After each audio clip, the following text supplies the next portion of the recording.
April 8, 1989, Guadalajara, Mexico. Federal police pin a man face down. He graduated from the same police academy as the officers cuffing him. He carried the same federal badge. For over a decade, he used that badge to do what no criminal could. He brokered a deal with Colombia's cartels, centralized every smuggling route, and embedded his organization inside the Mexican government so deep that attacking him meant arresting senators and generals. By the mid-1980s, his network moved 90% of the cocaine entering the U.S. through Mexico. He had fused the drug trade and the state into one organism. But the night they arrested him, his empire didn't collapse. It detonated. His network fractured into 4 armies: Sinaloa, Tijuana, Juarez, and Gulf. From those 4 came Los Zetas, CJNG, and Beltran Leyva.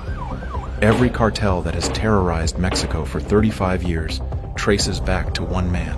400,000 dead. The government trained him, armed him, then spent decades trying to kill what he created, and failed. How did one cop build every major cartel in Mexico? And why did catching him make everything worse?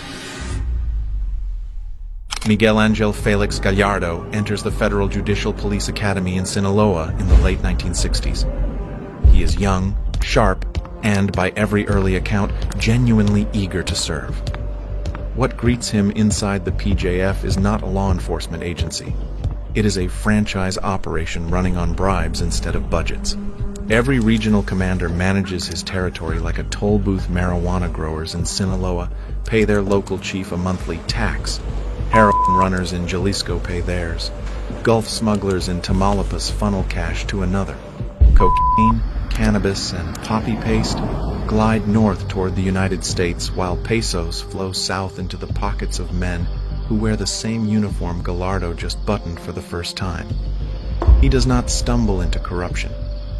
Corruption is the curriculum. But where every other recruit sees a system to exploit for a monthly envelope, Gallardo identifies a structural flaw no one else articulates. Each regional boss skims his own percentage, guards his own turf, and shares nothing with his counterparts.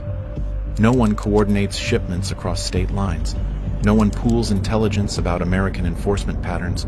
No one negotiates with the foreign cocaine suppliers as a unified front. The result is staggering waste: seized loads that a single phone call could have rerouted, turf feuds that burn product and attract the kind of press attention that makes politicians nervous, duplicate bribes paid to the same officials by competing groups who never communicate. To Gallardo, this fragmentation is not a permanent feature of the landscape. It is an open invitation. Whoever stitches these isolated fiefdoms into one pipeline controls every gram that crosses 2,000 miles of border. And only a man with a federal badge, trusted by politicians above and traffickers below, has the credentials to sit at both tables without getting shot at either one. So Félix Gallardo does something no narco before him, considers he keeps the uniform. His police cruiser becomes a VIP pass through military checkpoints. His federal ID opens doors at governors' offices and clandestine airstrips alike. He begins brokering introductions nobody else can arrange, connecting Sinaloan marijuana farmers with Jalisco heroin distributors, feeding Gulf Coast smugglers classified intelligence on where enforcement patrols will thin out the following week. Criminals who once operated in regional isolation start hearing about an insider cop who can solve logistical problems no one else can touch. To them, he is a useful contact. To Gallardo, each handshake is a steel cable in a suspension bridge he is building span by span across the country. Then he arranges the meeting that transforms him from a connector into a kingpin, one that no ordinary trafficker could secure. In the late 1970s, Colombia's Medellin and Cali syndicates were sitting on mountains of refined cocaine but facing a tightening bottleneck. The DEA and the Coast Guard were squeezing the Caribbean routes into South Florida harder every month. Gallardo travels to a remote desert ranch and lays a proposition on the table in front of Colombian representatives. Stop dealing with a dozen unreliable Mexican middlemen who lose loads and attract heat. Funnel every kilogram through one partner, his organization. He will handle every bribe, every checkpoint, every rerouted aircraft. In return, he keeps a share of the product itself, not just a flat courier fee, but a percentage of the cocaine. The Colombians hesitate. Gallardo sweetens the offer with the one thing money cannot buy on the open market, a guarantee of delivery. He knows when raids will happen before the raiding officers do. He can divert a loaded Cessna mid-flight with a single radio call to a corrupt air traffic controller. Why would the Colombians trust a Mexican cop? Because no one else can promise what he promises, and prove it. They shake hands. In one desert meeting, Félix Gallardo transforms from a well-connected dirty cop into the indispensable choke point for the richest cocaine pipeline on Earth. He walks out of that ranch wearing the same badge he walked in with, but carrying a new title the Colombians will spread across their networks, the single most important drug trafficker in the Western Hemisphere. Most of his own lieutenants still do not know he runs the operation. That anonymity is by design. The fewer people who know the hub exists, the harder it is for anyone to replace him. But a choke point only works as long as nobody builds a bypass or puts a spotlight on the valve. So how does Gallardo lock out competition? And what happens when the one man he cannot bribe walks into Guadalajara with a badge of his own? The Colombian arrangement rewrites the economics of the Mexican drug trade overnight. Before Gallardo, Mexican smugglers were couriers, paid a flat fee per load, disposable, interchangeable. Under his deal, the organization keeps roughly half the cocaine it transports. This is not a minor adjustment to profit margins. It is a transformation from service provider to equity partner. Mexican traffickers are no longer just moving Colombian products. They are co-owners of the supply chain, with inventory to protect and revenues that multiply with every kilo that reaches American streets. That single clause turns Gallardo's network from a logistics contractor into a wholesale distributor with its own product to sell at U.S. street prices that dwarf anything the Colombians pocket at the farm gate. Pablo Escobar needs Gallardo now more than Gallardo needs Escobar, because Escobar's sailors cannot navigate the Pacific coast, cannot drive through Guadalajara, and cannot bribe the checkpoints that Gallardo has owned since his academy days. Inside Mexico, Gallardo parcels the border like a general assigning sectors before a campaign. A young Joaquin El Chapo Guzman and his partner Hector El Güero Palma receive the Pacific corridor running out of Sinaloa. The Arellano Félix brothers, 7 siblings from Culiacan with a taste for violence, get Tijuana and its crossing into San Diego. Amado Carrillo Fuentes, already running heroin through the Chihuahuan desert, inherits the Juarez-El Paso Bridge. Juan Garcia Abrego holds the Gulf, funneling loads into South Texas. These are not random assignments. Gallardo chooses men he has cultivated for years. Ambitious, ruthless, capable of managing violence and logistics simultaneously. Each one understands that his territory is a privilege, not a birthright, and that Gallardo can reassign it with a single phone call. Each lieutenant controls his strip of border, collects his revenue, and manages his local bribes. But every shipment schedule, every Colombian contact number, every strategic decision routes through the hub Gallardo himself. Pull his name out, and the wheel has no axle. If you're learning something from this story, tap that like button and subscribe. Because the part most people never hear about is what happens next. His protection racket operates on the same architecture. This is not a trafficker slipping 100-peso notes to a municipal cop on a street corner. Gallardo embeds the cartel inside the state at every institutional level. Governors deposit cartel funds into campaign war chests. Military commanders wave convoys of loaded trucks through roadblocks on a prearranged schedule. Federal prosecutors shelve investigations on a single phone call. The bribes are not occasional. They are systematic, budgeted, distributed like payroll. Every official who accepts Gallardo's money becomes a stakeholder in the machine's survival. Because the day the machine stops, their careers end with it. Safe houses sit on ranches guarded by active duty police officers who answer to Gallardo before they answer to their own commanding officer.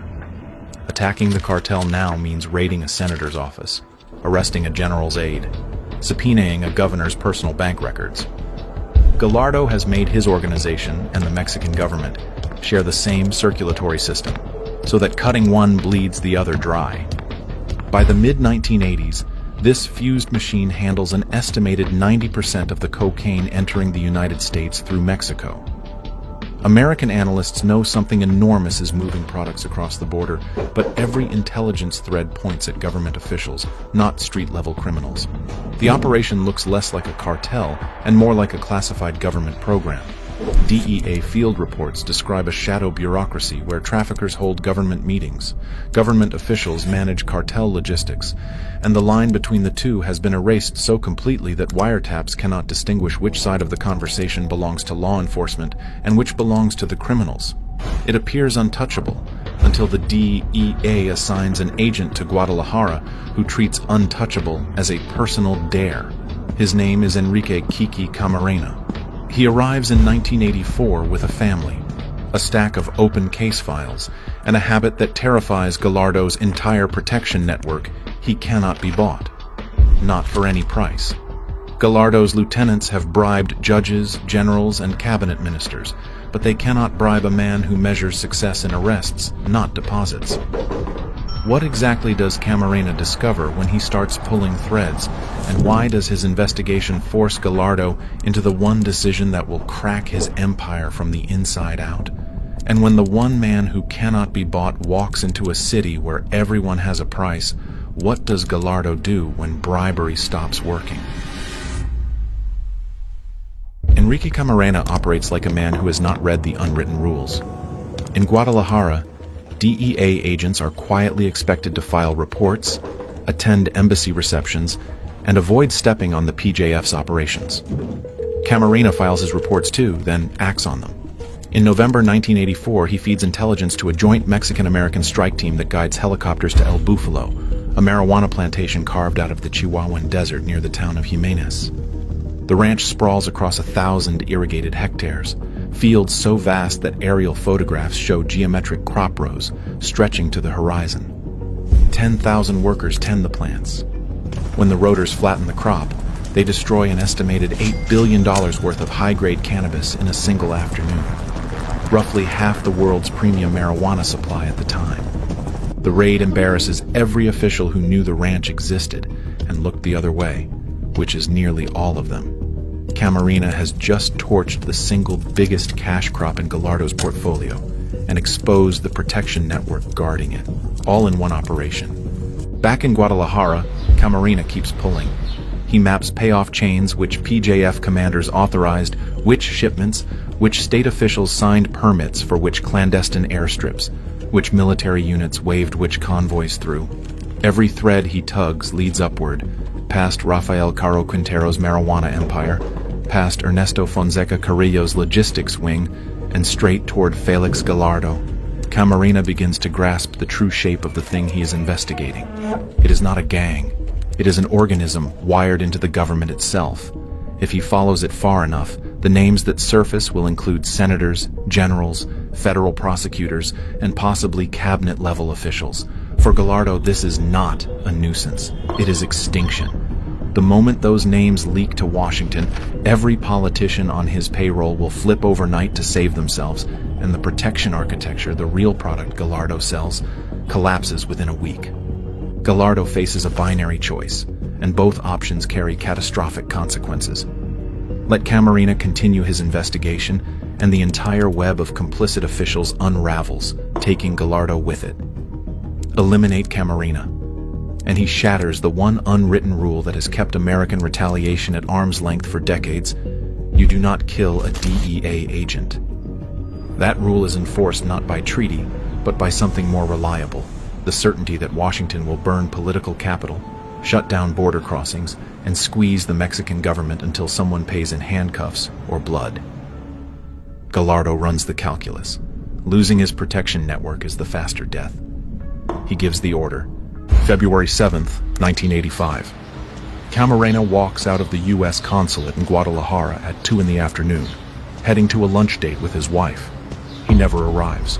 A cartel-funded police unit intercepts him on the street in broad daylight, uniformed officers forcing a federal agent into an unmarked vehicle while pedestrians watch. By nightfall, he is inside a safe house controlled by Rafael Caro Quintero. Over the next 30 hours, Gallardo's men interrogate and torture him systematically. They record every minute on audio cassettes, a decision born of paranoia that will later become the most damning evidence in Mexican legal history. They kill Camarena, wrap his body, and bury it in a shallow grave on a ranch outside the city. When the body surfaces weeks later, Washington's response lands like a seismic event. The DEA launches Operation Leyenda, the largest homicide investigation the agency has ever mounted. Agent teams flood into Mexico demanding access to files, witnesses, crime scenes. The U.S. government orders what becomes known as Operation Camarena, a near-total shutdown of commercial traffic at major border crossings. Trucks idle for miles. Legitimate businesses hemorrhage money. The message is explicit. Mexico's economy depends on American goodwill, and that goodwill is now conditional on producing the men who murdered Kiki Camarena. American diplomats deliver a blunt ultimatum to Mexico City: hand over the people responsible or watch the economic relationship deteriorate month by month. Under that vice grip, Mexican officials who spent years cashing Gallardo's checks suddenly discover their patriotic duty. Arrests cascade. Caro Quintero is captured hiding in Costa Rica. Fonseca Carrillo falls next. The cushion of government protection that once made Gallardo invincible becomes the thing smothering him, because every protected official now wants to offer his name as a bargaining chip to Washington. The man who once dictated orders to governors is now the asset his own allies are most desperate to trade away. But if Gallardo wired this machine so tightly around himself, what happens to the machine once he is removed? And does he really believe he can govern an empire through prison phone calls? By early 1989, Félix Gallardo was radioactive. The politicians and generals who quietly deposited cartel revenue for a decade begin shredding ledgers and rehearsing denials. Federal police commanders who executed his orders swear under oath they never heard his name. Governors who attended his private dinner parties announce anti-narcotics campaigns with press conferences and photo opportunities.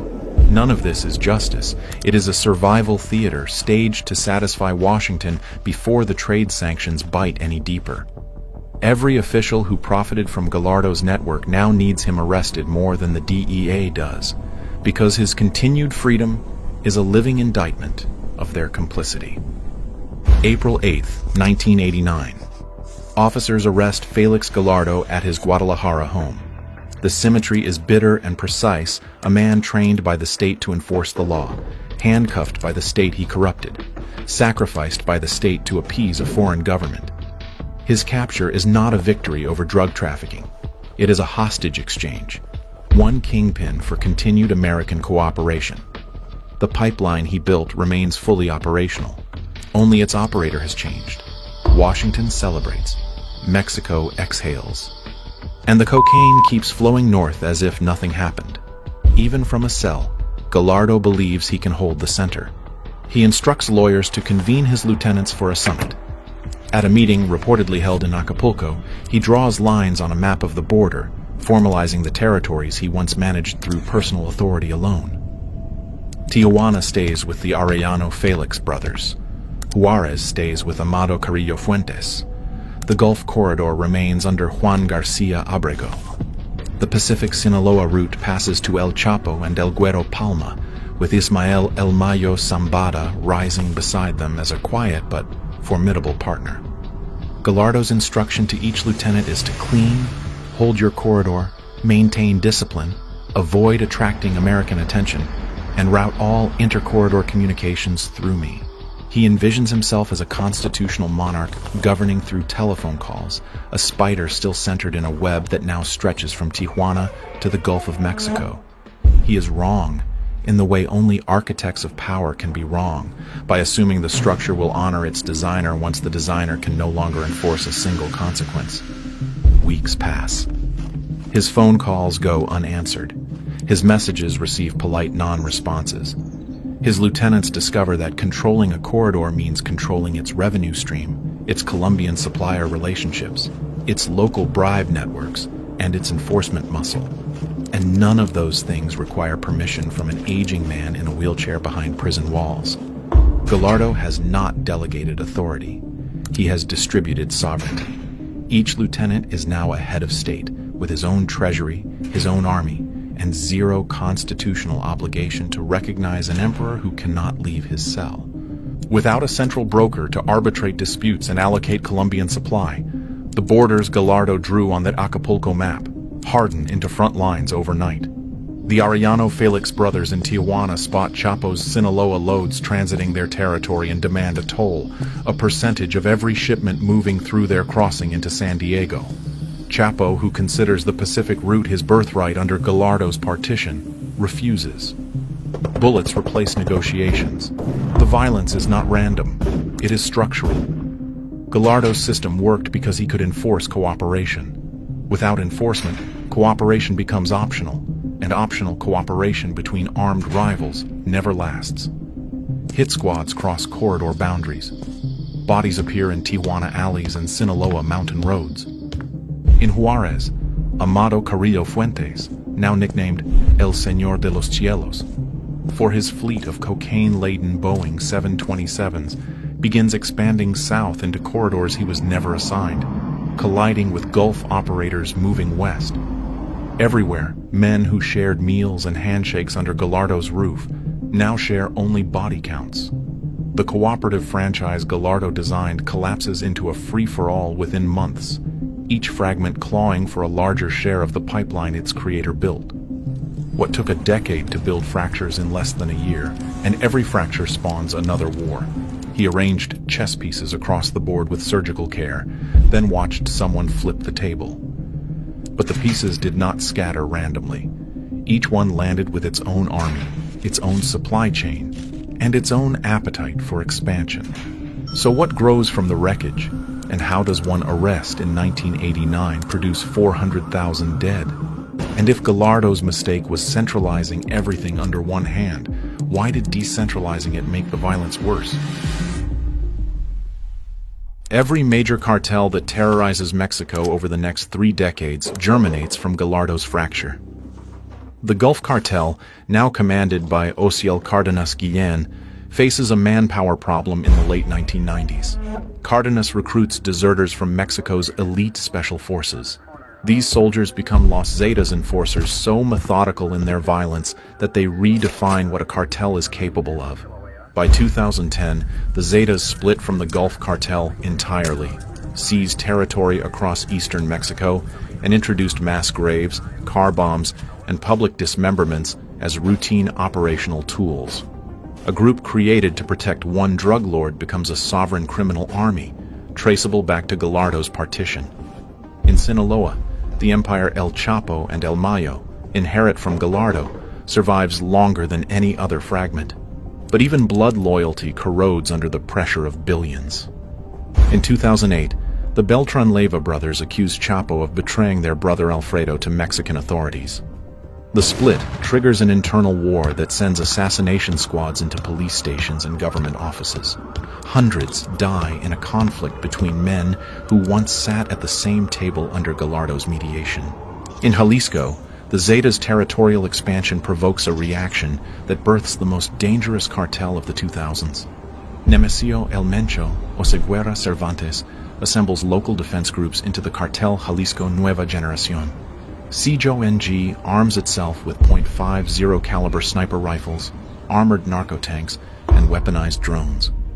By the mid-2000s, its operations stretched into Europe, Asia, and West Africa, a global enterprise that exists only because Gallardo built the infrastructure it inherited. Since that arrest in 1989, an estimated 400,000 people have died in Mexico's drug violence. Entire cities, Culiacan, Ciudad Juarez, Reynosa, Apatzingan, have endured years where sustained gunfire replaced the sound of traffic. The Mexican military deploys tens of thousands of soldiers against organizations that exist only because one federal police officer centralized the drug trade into a single pipeline and one arrest decentralized it into chaos. Before Gallardo, Mexico's narcotics landscape was scattered and comparatively low-stakes regional marijuana growers, small heroin labs, isolated violence that rarely crossed state lines. He welded those fragments into a continental cocaine highway, and when the government removed him, it did not dismantle the highway. It shattered the only man who knew where all the valves were, and every valve burst open simultaneously. Félix Gallardo is still alive.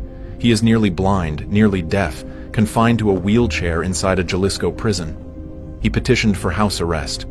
The court denied him. His former lieutenants became the faces of an era. Netflix dramatized their lives. Prosecutors built careers on their extraditions. Gallardo's face appears in the footnotes, if it appears at all. The architect sits forgotten while the buildings he raised dominate the skyline. He believed he was constructing a controlled system, a monopoly so deeply embedded in the state that neither side could afford to destroy it. He was half right. It was too embedded to destroy. But it was not too embedded to fracture, and every fracture produced a new war, and every new war produced fresh fractures in a chain reaction that has not stopped in over 35 years. 400,000 dead, tens of thousands missing. Entire regions governed not by elected officials, but by men with rifles who inherited corridors drawn by a police officer in a prison cell, and the reaction shows no sign of slowing. The answer circles back to that house in Guadalajara on an April night in 1989. He was never just another crooked cop. He was the only person who saw the entire board and made the first move to unify it under one hand. His badge was not a disguise. It was his competitive advantage. The Mexican government trained him, armed him, credentialed him, then watched him build the machine now devouring the state from the inside. They arrested one kingpin to solve a crisis. Instead, they released 4, then 8, then dozens, and the machine keeps running. If you want to see what happens when a federal agent uses the same institutional blind spots Gallardo exploited not to warn, but to profit, watch the video on screen now. A DEA agent goes from $500,000 in debt to a Cartagena mansion, a yacht, and a $30,000 ring by exploiting a classified program that legally moves cartel cash, turning undercover ops into a money and party machine. Then his closest informant betrays him. The government seals what he told prosecutors, and almost nobody else is charged. Click here.